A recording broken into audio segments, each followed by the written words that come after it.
And welcome, welcome, welcome. My name is Suzi Nash, and I am a programmer with the Women's Film Festival, and I also do some programming for QFlix. Welcome to Pick Me, Film Festival Programming Explained. I'm excited to be here today, and we have a wonderful panel of filmmakers throughout Philadelphia who are going to talk to you a little bit about some of the secrets behind filmmaking, what we look for, and some of the do's and don'ts of filmmaking. So to talk to introduce our panelists, we have Gary Kramer here, and he's one of the programmers for QFlix. As a mission-driven family of LGBTQ film festivals, QFlix believes that our stories are the soul of our community and are best expressed in the arts. As such, these stories must be shared far and wide. Our stories, gathered from around the world, educate, empower, entertain, and inspire people to move further towards equality and into a world that is not simply diverse and inclusive, but one that creates a sense of belonging for all LGBTQ people. Welcome, Gary. Welcome. Thank you for having me. And we also have Nihad Kader from Black Star. Black Star creates the spaces and resources needed to uplift the work of Black, Brown, and Indigenous artists working outside of the confines of genre. They do this by producing year-round programs, including film screenings, exhibitions, an annual film festival, a filmmaker seminar, a film production lab, and a journal of visual culture.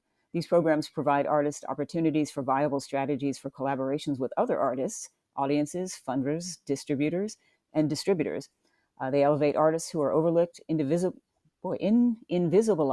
there's a fun word, or misunderstood, and celebrate the wide spectrum of aesthetics, storytelling, and experiences that they bring. So welcome, Nihad. And we have Selena Thank Yip. you. And finally on our panel, we have Selena Yip from Philadelphia Asian American Film and Filmmakers, which was founded in 2008 by a passionate group of Asian Americans who felt a need for a festival space that was focused on supporting the growing Asian and filmmaking community. PATH is the showcase event of this nonprofit organization and is dedicated to supporting and highlighting the experiences of Asian and Pacific Islander diaspora through creative community-focused programs. It's currently the third largest festival of its kind in the United States. And also, in addition to their film programs, the volunteer-run organization presents supporting programming such as live performances, chef demonstrations, panels, and lectures. Ooh, I want to be at a chef demonstration and educational workshops during the festival and throughout the year. And I should tell you, the Women's Film Festival, which is what I work with primarily, started out as a 3-day festival at the Ethical Society, and it has blossomed into a 10-day event with also workshops and panels, networking opportunities, and of course, lots of films. Our mission is to inspire filmmakers and create a place to support and celebrate women in the film and entertainment industry. We believe it's imperative for women to see our stories told and to be in positions of power in the film industry if we're to gain any kind of parity. In addition to the festival, we also run workshops and events throughout the year. We believe that at a time when we seem to be becoming more and more divided, it's important for us to learn about each other and walk that proverbial mile, even if it's just through the lens of a camera. So filmmakers and my programmers, some of the questions I think that I get from people, first of all, let's talk about how you get your films. Gary, do you want to talk a little bit about that? Sure. Basically, I go to a lot of film festivals all year long, so I'm very good at poaching. I'll see something, specifically a short, and I will contact the filmmaker and say I need a copy to screen at this festival, or I want to promote this to the programming team that I work with. I also teach a short film seminar at Bryn Mawr Film Institute, so I steal a lot of films for that. And we use Film Freeway, which is really good because people upload their films. I beg favors from friends because I know a lot of filmmakers, having done this for 20 plus years. So that I ask them for content, like what are you working on next, and do you have a film for me this year? It's mostly a sort of a what's hot, what's trending. I mean, there's been a lot more, say, like trans and gender queer films and web series and programs like that, shorts that have been coming through in the last couple of years, which I think is really admirable, because we don't want to be just a gay film festival or a lesbian film festival. We want to be very inclusive and showcase all the different types of programs and products that are out there and different types of filmmakers. And I attend Black Star and I attend the Asian Film Festival to look at their content because I like to cover that as well. So. I know I find it maddening, especially Black Star. Well, both all of the festivals. I go there and I see like, oh God, I wish I'd gotten that one first, because especially Black Star used to come right before us, and It was like, darn you. Yeah, it's So funny because like the Jewish film, I did curate shorts for the Jewish Film Festival for a couple of years, and I was on their screening committee for their programs for the features, and you always were fighting. It's like, okay, well, this is a great film. I can't show it in this festival, and then they would have a problem because like the Philadelphia World Cinema Festival will have that film or compete for that. So there's always the shuffling and losing between festivals in the city. mhm. Premiere status Selena, is what very about you? yeah. Selena or Nihat? How do you get your films primarily? Similarly to Gary, always traveling and attending festivals and watching films. Also, you know, we also have a Film Freeway account where we open submissions in January, and then filmmakers submit for 4 months. Um, we get the vast majority of our films that way. I would say those films are typically really phenomenal. A lot of times, folks have like attended Black Star once, or not. They've heard of Black Star, and so they'll submit their films to us. And so it's sort of like a really long 5 to 6 month process of watching thousands of films, and then we have sort of layers of program committees because the decisions are made in collectives with a lot of talking and a lot of conversation and a lot of sort of trying to think about what is the type of program that we're trying to build out for any particular year. And I'm sure we'll talk about the process of choosing films and curating eventually, but those are the two sort of primary avenues: is soliciting films by doing a lot of research, watching a lot, following filmmakers, and then also the submissions, which are great because we get a lot of first and second time filmmakers through the submissions. We also get world premieres through the submissions, um, which is really lovely. Yeah.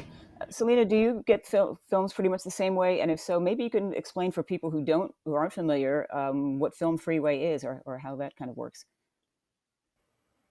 Sure. We do use Film Freeway.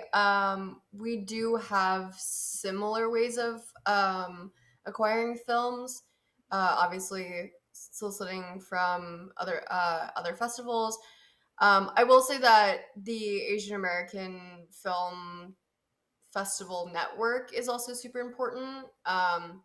So we have a lot of friends within sort of the circuit that we like to email back and forth and say like, hey, like, have you seen this film? Have you seen that film? And we'll sort of like talk to filmmakers and say like, hey, is it okay if I share it with this other film festival? They're looking for something from, specifically the Pacific Islander community. And so we'll share sort of that way. Um, we also work very, very closely with certain community groups and community organizations within media. And one of those groups is Pacific Islanders and Communications. So API, being that Philadelphia doesn't have a large Pacific Islander community, and so we actually don't have any Pacific Islanders on our staff currently.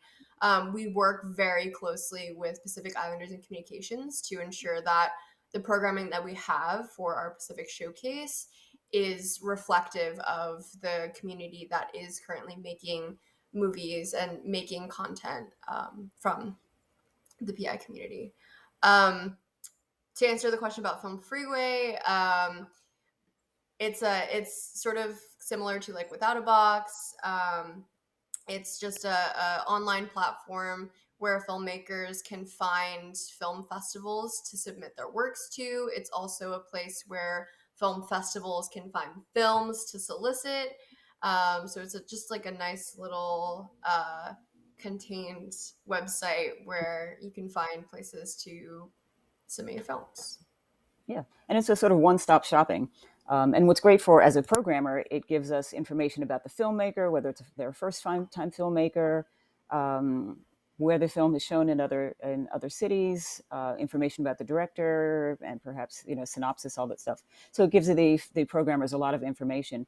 Without a Box is no longer in business. So if you're a filmmaker looking to share your film, as I said, one of Film Freeway is a good platform for you to, a good way for you to start. So my next question, and just very briefly, what criteria does your festival use and how wide the range is? And that may not apply to everybody, but since I think most of us are kind of in niche festivals, I'll give you an example. We're the Women's Film Festival, but we do have films from male directors, but they usually have to have female protagonists. And we've also had films that we had one film especially that had two male protagonists in it. There were no women in the film, but it had a female director, female stunt crew, female producer, and to me, the subject of the film had a very female sensitive take to it. So I programmed it, and the filmmaker came to us afterwards and said, "Do you know I submitted to women's film festivals all across the world, and no one would book it because it didn't have two women in it." So she's actually become one of our greatest cheerleaders ever since. So do you have sort of similar parameters? And again, just briefly, because we have a whole bunch of questions to get to. You want me to go? Sure. Qflix is by, for, and about LGBTQ, plus people. So the filmmaker can be gay or queer. It can be about a queer, topic with a straight filmmaker. Sort of like what you were saying, Suzi. That it's mostly we've done films that are sort of straight but campy.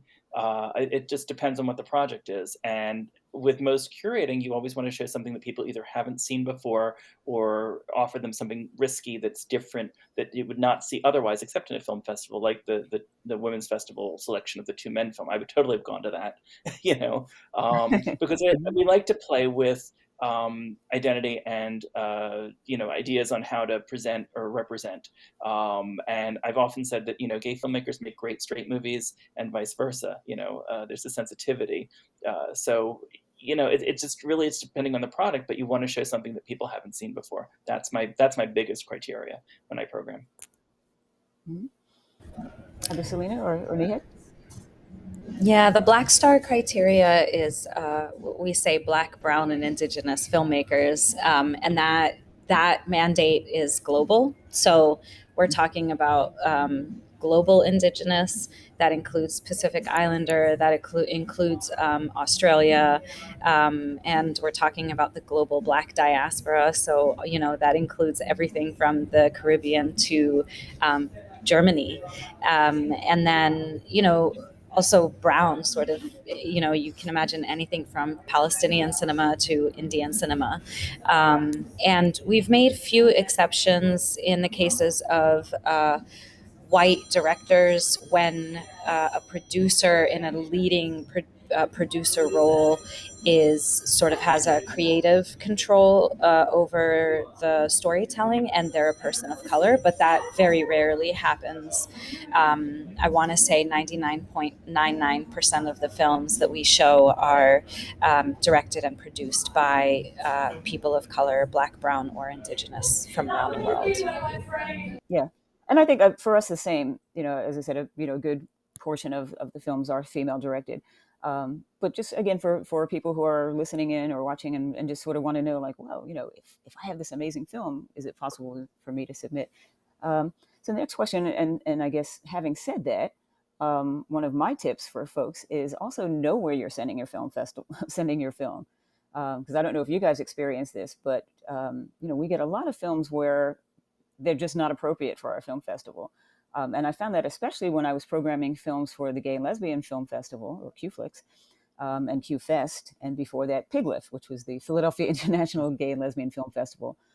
On my notes, I would have NGC, which meant no gay content. So, I mean, we would have people send films and it would have absolutely nothing to do with the gay community whatsoever. And I was like, you just wasted some money. I don't know if the folks are just blindly sending things out or, not really watching what they're doing, but it's, a waste of money and a waste of our time.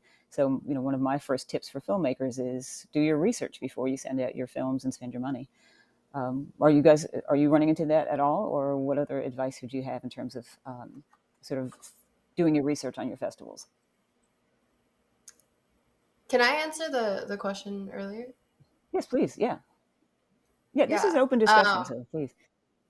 Yeah. So for the Asian American and Pacific Islander Film Festival circuit, just in general, there's always like a conversation around like what counts as like Asian American film and what counts as Pacific Islander film, and like Nihad said, Nihad said earlier, like about global indigeneity, like Pacific Islanders are indigenous, right? And there's also conversations around like Taiwanese indigenous communities as well that are also producing content. So it tends to be very complicated when you think about like ethnicity and nationality and race and all of these very, very nuanced parts of identity.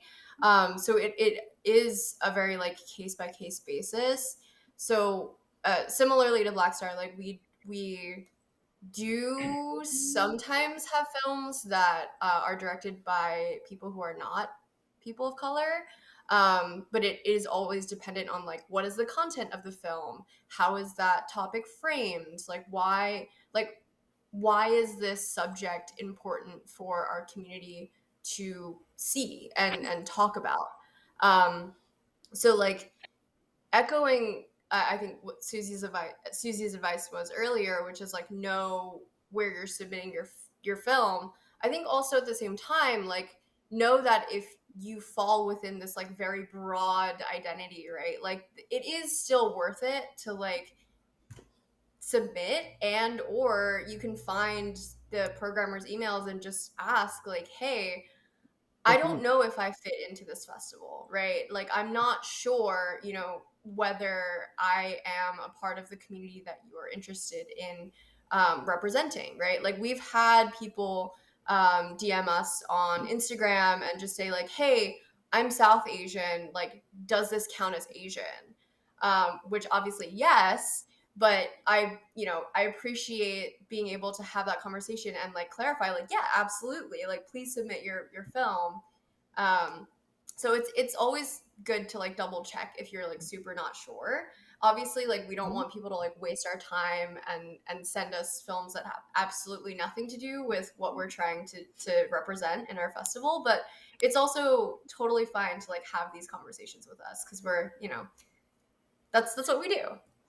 Well, to talk to that point, I mean, yeah, it's justifying your submission, and it's knowing the festival and saying, look, we're outside the box here because we're not LGBT for QFlix, but we figured this would resonate with your audience for these reasons, and I would consider it. But as Suzi said earlier, if it's NGC, no gay content, then it's obviously not appropriate. But to your point, Selena, so yeah, I mean, people do include on Film Freeway a lot of reasoning for why why they're a queer filmmaker, why their film is queer, or why their film fits this programming. And when we watch it, we can keep that in mind. Now, my response sometimes is, if you have to explain it and I don't see it on the screen and I can't understand it, then I'm less inclined to program it. So if you're going to justify why your film belongs in our festival, I want to be able to see it in the film rather than have to read, a dossier about it, because I'm not going to be able to put that in the descriptive copy for the catalog so that people understand why this film is screening. Yeah, just a quick side story. I don't know if you saw it, Gary, but there was a film that once came into QFlix, and it was this German guy. It was a German film, and he was a projectionist, and he had the most monotone voice. The film quality was terrible, and he was just like, well, every day I put on pictures. They make me, at first I load the film into this, and went through explaining how to load the film, and then said, but I don't watch the films because I really don't like movies. But I do it because I need to make money for my wife and my child, and and that was the whole film. I was like, why did you submit this? I'm glad I didn't see that. Yes. But to pick up on what you were saying, Gary, so that's another question I get from filmmakers too, is how important are the cover letters that they submit with the film, and the information and the synopsis and that. Does everyone read all the information that comes with the film? And how I do. How does it influence me sometimes? I do too. Yeah, I do. I'd say synopsis is the most important. The list of crew I enjoy reading. I think cover letters I do read, but I don't think everybody on a programming committee reads the cover letters. And so I would say focus on writing a good synopsis, and then answer the questions that the festival is asking, because I think we'll go to those. I really like to know what country a film is coming from. We really like to we like to go global. I like to go global. I think it's um, one of the greatest sort of gifts of film is that we get to understand each other and other people who are similar to us, people who are different to us. So I'd say focus on the synopsis, for me at least. Cover letters are great, but they tend to be long, and when you get like 1,500 submissions, it's really hard to read 2 pages of cover letters. Okay, so you're saying write it, but keep it shorter, keep it contained. What about you, Selena? What do you find? I mean, we definitely read them, and I would say similarly. I think like don't write me an essay, but a couple of paragraphs are great. I think also like being able to, because it sort of like shows you the personality of the filmmaker, which is Yeah. is incredibly important, because if I'm going to work with you, like I would like to know like sort of who you are. And there are definitely people where like their film is great, and then I read their cover letter and I'm like, ooh, is this really the right fit, right? Like, you're sort of on the fence, and then you read the director's statement and you're like, okay, let me like take this back to my team and let's like talk about it, because now I'm not super sure, right? So it does play like a pretty important part when it comes to sort of the like relationships that you're trying to build with the Mhm. folks on the team. Again, it's a conversation, right? Like, it's still awesome to be able to like receive emails. I think it's great when filmmakers reach out and they're like, hey, like, just wanted to make sure like that you saw that I submitted, and like I appreciate all of that. I Yeah, so yes, definitely, like I love reading all of that. I also, similarly to Nihad, I love reading like who's involved, even though if I like don't know you.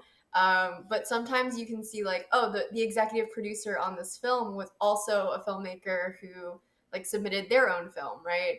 And it's kind of cool to see like, wow, like these are actually people from like two very very different communities in different countries even, and they still somehow know each other and are working together.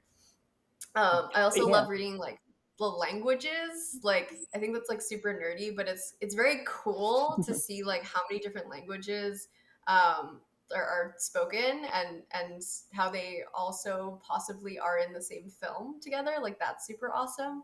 So yeah, lots of information is good, but keep it Within reason. keep it short. I, Yeah. I don't read them at Okay. all. And I mean, actually, let me rephrase that. I watch the film first, and then if I need to read it, I read it.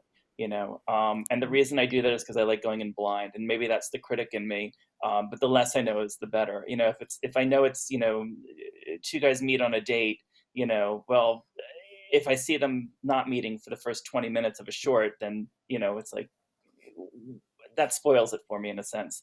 I really like to be able to make my own decision about something and then go back and read and say, okay, how are you couching this? I often find that a lot of times, and this is the writer in me, information is missing from the submissions that we receive. And if I'm going to try and describe a film, even for a catalog copy, I kind of want the name of the character and the actor who plays it, so that I can write, the descriptive copy, or write an article about it. I don't want to be guessing as to who it is. And, when you get a work in progress or something like that, it's often difficult to track down this information. And I just find it sloppy for a filmmaker to supply something where not all the information is available. And I'm sure other programmers have that issue too. It's who do we Yeah. contact? How It's do we get this information? Yeah, very frustrating. We actually had a film that came to us, and I will say for the filmmaker, did someone else sent it to us? and they didn't include any contact information. And it was a Yeah. great film, and I really wanted to program it, but I mean, I did everything I could to chase and find this filmmaker, and just wasn't able to. So we weren't able to put it in. But I too, I love reading the cover letters, and when there are two films that may be equal quality, that cover letter can sway me. I had a group from Ohio of young women and who were a film in a program called the Female Filmmakers Initiative, and they wanted to send like the whole crew here from Ohio and to talk about the film, and so they might have won out had a little edge on other films because I knew one that they were going to attend. Two, I wanted to support their mission, and they were so excited. So, as a programmer and someone putting on the festival, you want to have people who are enthusiastic about their film and who are going to attend.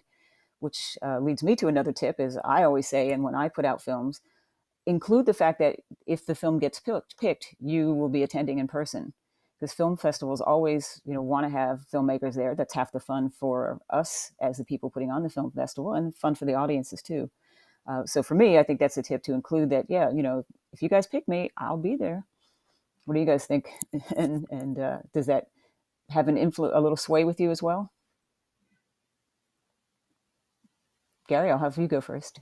Yeah, I for me it's important. Obviously, I mean, I love filmmakers, and I end up doing the Q&As with them after the screenings in most cases, especially with the short filmmakers. And that may be why one of the reasons I go back to filmmakers that I've shown before to say, "What do you have for me this year?" is because I know they'll attend and they'll give a good Q&A because I've had an established relationship with them. But I also love, finding new filmmakers and helping them out because it's important for them to get exposure. And Susie, like you said, there are a lot of filmmakers who said, I've sent this to every festival and you're the first one that took it. And some of that is because you're thinking outside the box and you're trying to find something people Yeah. haven't seen before. And you have something that's new and exciting, or fresh. And so you want to help support the filmmakers. So making sure that they can come and talk about their film is really important. I think the premiere status is also a real issue for a lot of film festivals. And I don't put as much burden on that as some festivals do because, we're, a small festival. And yet I like that size because it means it's more intimate and you can have a lot more talk back with a filmmaker or, premiere a short or a feature that hasn't been seen a lot in other festivals because it doesn't have the cachet of a big name or something like that. Yeah. And they had same thing for you.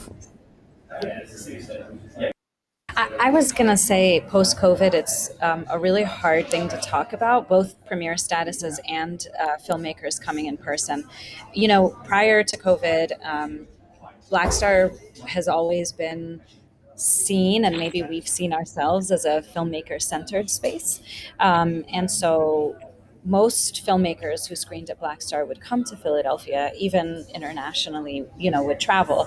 Now that we do all of our Q&As online, I'm sort of curious about how that's going to shift festivals in the future, in terms of people having to travel. I think people will want to travel still to festivals. I think there's an audience engagement that is missing, now that we sort of try to make up for it with these virtual pre-recorded Q&As, but they're not the same. You don't have that, those conversations, and I think most filmmakers are really excited to be with their audience. So that's not usually something that sways us because we we pay for filmmakers to come, Oh, and so we love to have them with us. That's sort of like a priority for us. Premiere status is weird. It's weird in the age of virtual festivals. I don't know what premiere statuses mean anymore, and I should. But you know, sometimes things happen too where like we'll screen a film, and this happened recently where we screened a film and a film festival on, say, another continent will have a mandate in order to accept a film that they need a premiere status for that film. And so then they'll need the film geo-blocked, but we can't geo-block shorts programs because we feel like that is an accessibility issue for people who are outside of the US borders. And so, that mandate by other festivals might undercut the opportunity for a beautiful film to be seen by, more audiences. And I felt really bad because I couldn't geo block a particular film, and then another festival on another continent wasn't going to accept them, and so that like reduced their audience. So there's a lot of complications when it comes to premiere statuses, and I don't know how we're going to deal with them moving forward, given that there's something to virtual festivals that we might hold on to, even when we're back to like full travel with no restrictions. Yeah. Now, I will we I just will finished add our that film we have festival done in some. September. I will add we have done some live virtual Q&As following screenings, which have worked really well, and have, I mean, and they've gone on for hours, because like an hour and a half, because people were so engaged. So I recommend trying that. Really, really useful. Yeah, we Can't do just a finished lot of our them. film festival in September, right before QFlix, actually. And we had a surprising number of filmmakers who came to the festival for an in-person festival. We chose not to do it virtual; we did all in person. And we had people from El Salvador, people from London, all over the United States. So we were really surprised at the number of filmmakers who came.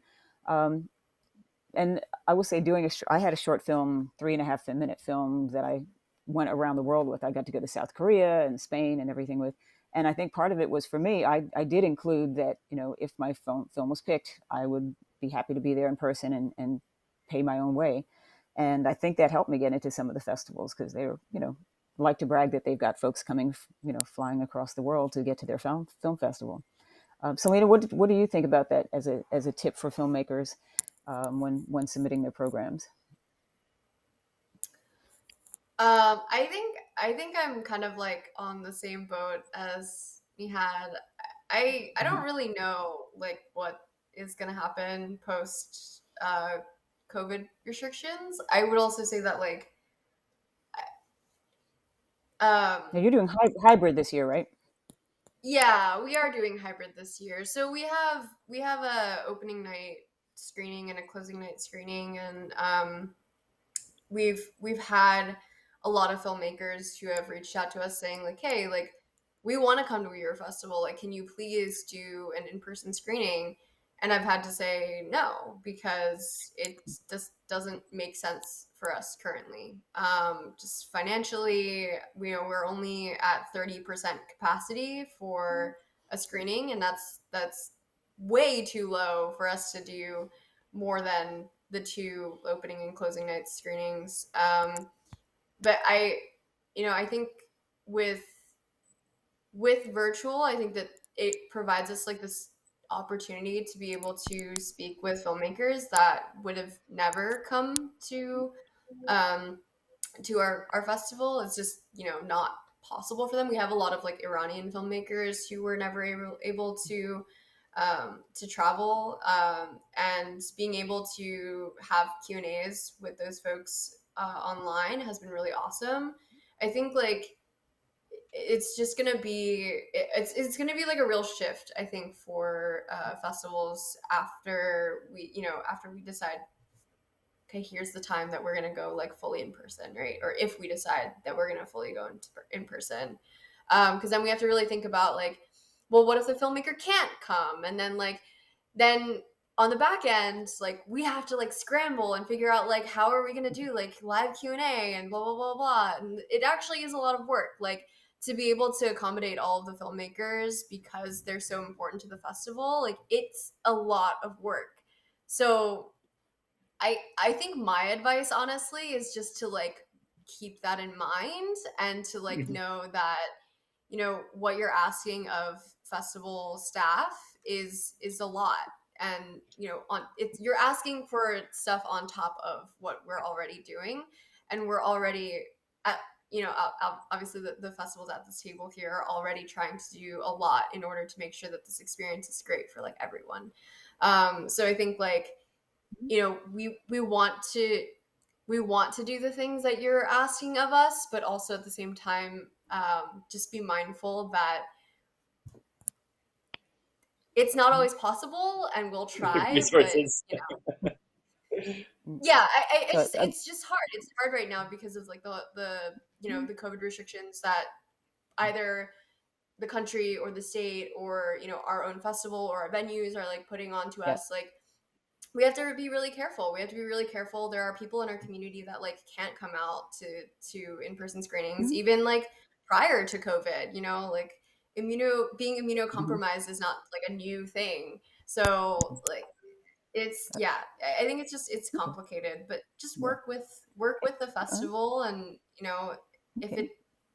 it works out, it works out. If I it got doesn't you. work out, like that's fine. Yeah.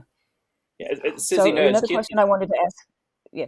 Was like Netflix moved, Sorry. like Go we ahead, moved Gary. from June to like July to September. I mean, we shifted 3 times Yeah. because we were supposed to premiere in March, and we couldn't get the venue for the in person. And we did a hybrid this year, and I think it was I prefer that. I actually like attend. I've attended Sundance Mhm. and Toronto this past 2 years because they were online, and I could do it from the red carpet of my living room. Okay. And So, it's been great. I've been able to see a lot of stuff. I think the hybrid model can work and should work. But we yeah. also had a filmmaker from Argentina show up at Qflix this year, which was great.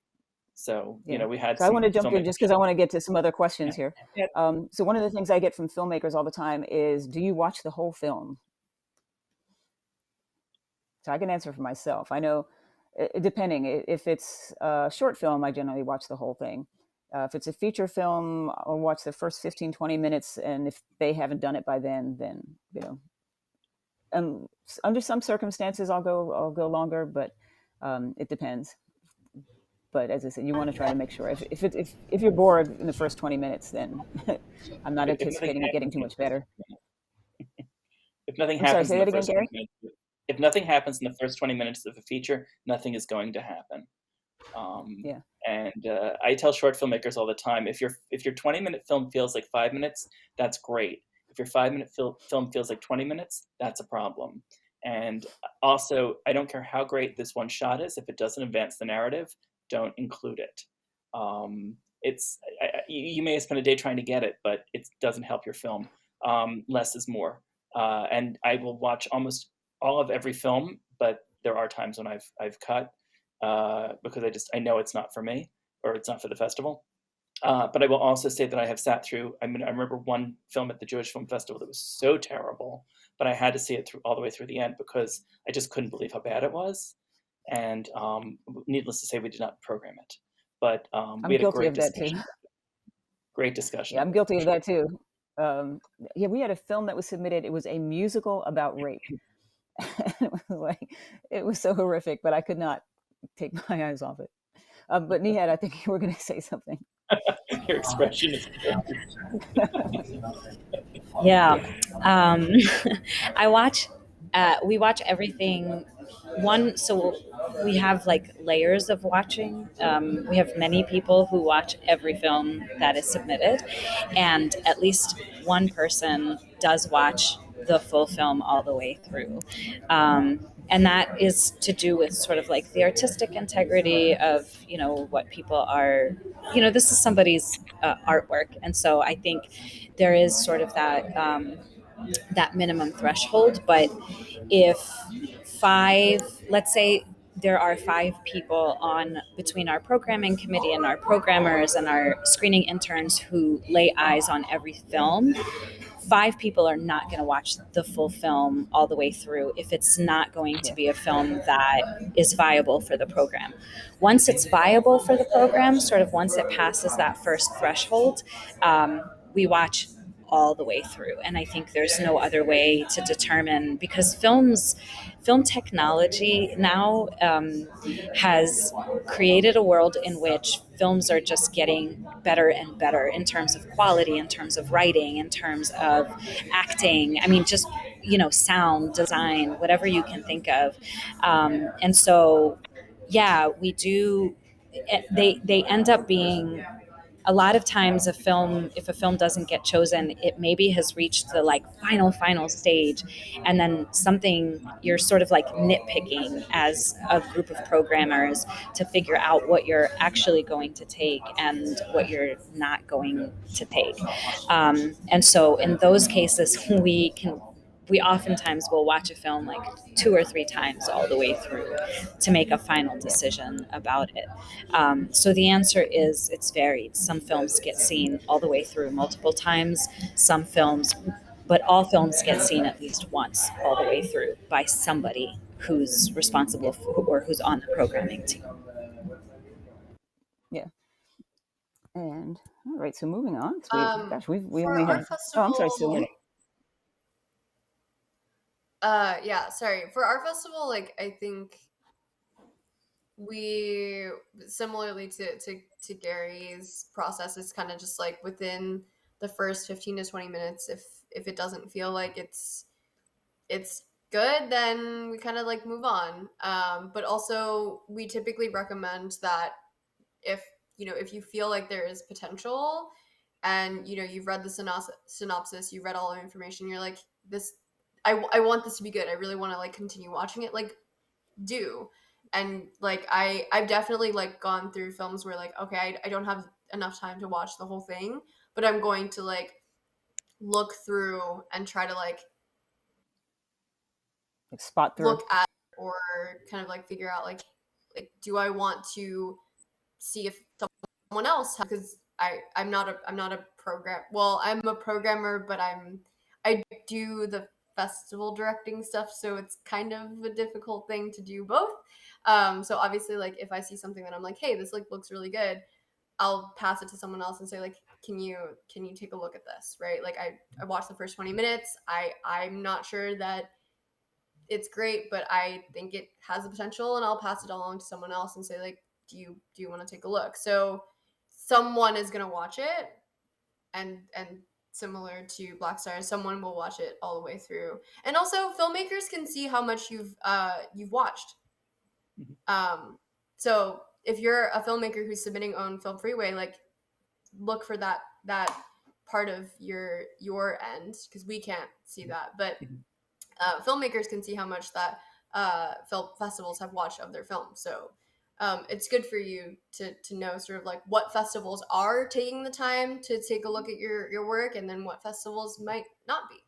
So Well, but it's also a consideration of how many submissions you get, how much time you have. One of the things that I always worry about is you get a glut at the last minute. And, I've got 124 films to see this weekend to make a decision by Monday. And it's like, because everybody submitted it late. And that's when you have to sort of pick and choose how much you're going to watch, how much of. But, with what I program, which are the shorts programs, it's a little easier for me because I'm not doing 20 features. It's a dozen shorts or something. And because of how I'm programming shorts, it's very easy to sort of say this fits this category of a couple on a date film, or this is a documentary biography. So what are some tips that we want to give to people who are submitting to film festivals? I mean, Selena, that was a good one to check on Film Freeway and see what's happening behind the scenes with your film.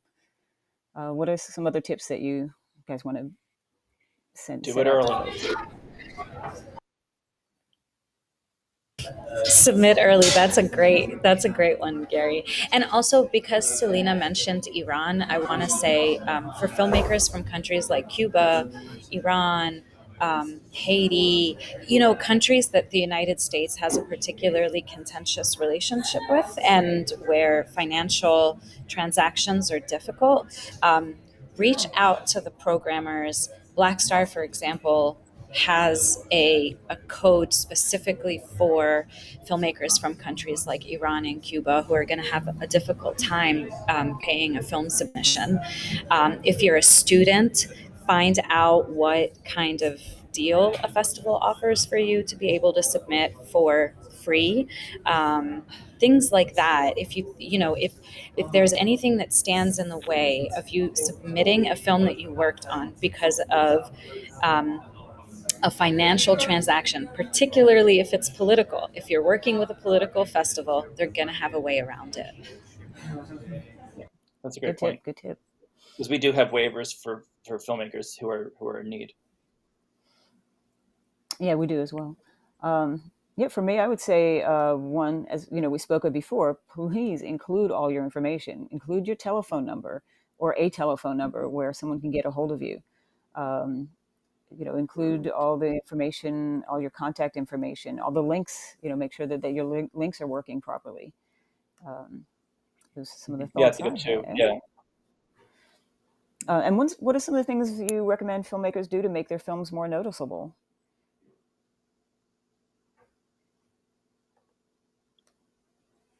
Well, one thing I'll tell you not to do is not to Mm-hmm. sell me on your merits or say this is in the vein of Cassavetes or my influence is this. That's not going to help me. If you are not Cassavetes, this is your film, and tell me what you are about, not that you are like this, or my film is a mix between these two other movies, or if you liked this, you'll like mine.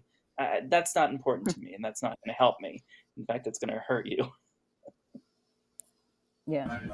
And, I think another don't is don't classify yourself or your film as the first of any attempt. Hmm. Um, because a lot of people had to try before you, and there's no way of knowing whether you really are the first whatever filmmaker to do whatever thing. I don't think, and I think, you know, for folks who are thinking about these things critically, I think that there is sort of like a turn off factor. I think the film should speak for itself. And I'm also really hesitant to tell filmmakers what to do to make their film stand out more, because I think, you should have full creative autonomy and authority over your work, and you'll find your audience. And oftentimes, like I was saying, sometimes it's really, really, really difficult to reject a film. If we get 1,062 submissions, there is no way that we're going to be able to show 1,062 films in the festival.